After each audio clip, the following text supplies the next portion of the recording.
ৰাইজে কি বিচাৰে চাই লওক। ৰাইজে আমাৰ চৰকাৰটোৰ প্ৰতি আস্থা বিশ্বাস ৰাখিছে আৰু ৰাইজ প্ৰতিবাদ কৰিবলৈ ওলাইছে নেকি এই অঞ্চলত? ৰাইজটো এই অঞ্চলত প্ৰতিবাদ কৰিবলৈ ওলোৱা নাই।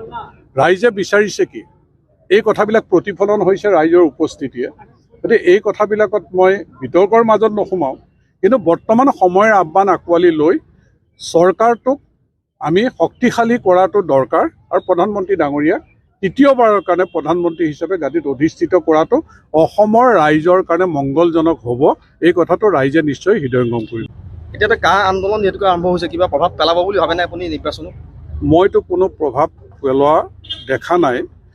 আমি বিশ্বাস কৰোঁ যে সুপ্ৰিম কোৰ্টৰ প্ৰতি আমাৰ এটা বিশ্বাস আছে। IMDT যেনেকৈ সুপ্ৰিম কোৰ্টে বাতিল কৰিলে, তাৰ সম্পৰ্কত আমি যুক্তিৰে আচলতে সুপ্ৰিম কোৰ্টত আমাৰ যুক্তি প্ৰদৰ্শন কৰিব লাগে আৰু সুপ্ৰিম কোৰ্টে যিটো সিদ্ধান্ত ল'ব সেই সিদ্ধান্তটো আমি সকলোৱে মানি ল'ব লাগিব। যদি বাতিল কৰে আমিতো সকলোৱে মানি ল'ম নহয়। আমিতো কোনেও কোৱা নাই যে আমি লাগিবই বুলিতো আমি আন্দোলন কৰা নাই। সুপ্ৰিম কোৰ্টৰ ওচৰত যোনে নিবিচাৰে তেওঁলোকো গৈছে। বিচৰা মানুহো সুপ্ৰিম কোৰ্টকতো বিশ্বাসতে ল'ব। গতিকে আমি অলপ দিন অপেক্ষা কৰোঁ সুপ্ৰিম কোৰ্টেনো কি ৰায় দিয়ে। এই অপেক্ষা কৰি পেলাই আমাৰ যিটো জাতিৰ কাৰণে মংগল হয় সেই সিদ্ধান্তই নিশ্চয় সুপ্ৰিম কোৰ্টে দিব।